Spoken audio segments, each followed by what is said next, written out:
South Africa, Eddie Akushi, na bad man.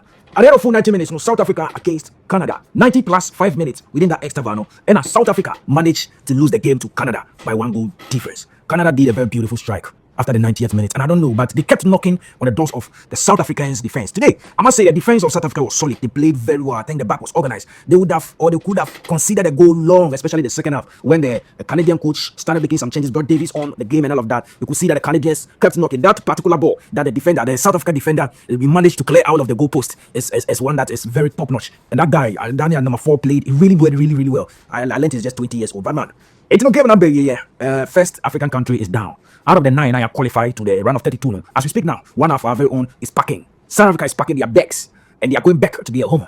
By tomorrow morning, they should be in South Africa. That is what is happening. Canada has progressed to the round of 16, and I don't know how far Canada wants to go in this. But with the kind of football they played today, I'm not really impressed. Even though the second half, the changes the coach did affected the game positively, and that led to the win at the latter part. But the kind of teams ahead, well, let's see. They are up against either Morocco or Netherlands. The path behind there's round of 16 game number Bono. It is either they meet Morocco or Netherlands. And Morocco and Netherlands will play within a week. And then we'll see the result after that. We hope Morocco qualifies still because one is down. Now we're left with 8 African countries still in the competition. We can't afford to lose all these African countries out of the competition just like that. Ladies and gentlemen, if today happens to be your first time on this channel, kindly subscribe to the channel, put your post notification bell on. So anytime you upload a new content, you get it right there on your phone or mobile device. Anything being sports, entertainment, gist, trending issues, politics, anything we cut across. Subscribe and don't forget to follow us on TikTok and any other social media handle. Now, I don't know, but 9 African countries qualified so far. Today, the officiating was okay. The earlier video the pre-video I did, if you know what, you can go and watch it on the page. About the game, I expected a very good and pure, fair, clear officiating. I must say, the referee was okay. The officiating referees today, everything was okay. He didn't have any incidents that brought any, controversy and all of that. The game was fair. It's okay. It's okay. Nobody's complaining. Everybody is okay at the end of the game. Canada has won, and South Africa has made history for qualifying for the first time from the group stage into the round of 32.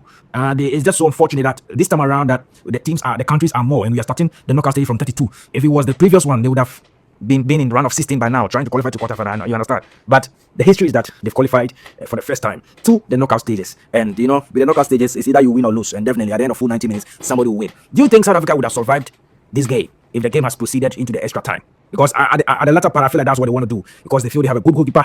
They wanted to push the game into extra times. And if they couldn't win within the extra time, they rely on penalties because of their goalkeeper. That guy, Williams, is good. I hope most of you have not forgotten about how good he is during the AFCON. I think the last AFCON before this recent one, that guy is solid when it comes to penalties. So I feel that was the mindset when the full 90 minutes was exhausted. That was what South Africa were praying for. And it's painful, if you had considered this goal within the game, it's somehow okay because we feel so, I didn't know, but you play defended very well.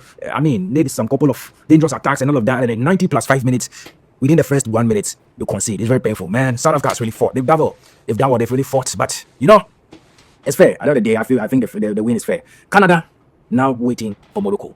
Up next, we have the next games happening gradually tomorrow. Next game is number 2, and I'm going to do a video by tomorrow morning to give you an update on all of the games that will be played. I think we're playing Brazil, Japan will be playing tomorrow. I think that's the first game later in the evening. Brazil, Japan will play. And then I'll do a video on that in the morning. But anticipate and expect the Brazil and Japan game. It's going to be a very tough game. I know. It's going to be a very, very tough. It's going to be a cracker because Brazil these days, you can't really predict because this Japanese team have also proven, I think, for some time now that they can really be a trouble. They can really cause havoc. And let us just anticipate, keep fingers crossed and see how that game is going to pan out. But Brazil should wait and proceed because Brazil eliminating from the round of 32 there is something which is there. So I think Brazil could proceed over Japan. With the likes of Vinicius, Neymar Jr. I don't know if Neymar should start tomorrow, but let's see how it goes. But I think Brazil has the edge to proceed into the round of 16 and probably needs the rest of the teams proceeding to wherever they want to go to. Ladies and gentlemen, I'll keep you updated. My BM Taylor Focal is in say, I two from the we have so much channel. So best you subscribe to the channel, put your post notification bell on. Send a video to my latest in Summit Nyaka. Please don't forget to follow us on TikTok and any other social media. Ladies and gentlemen, I'm gonna see when I see you. Out.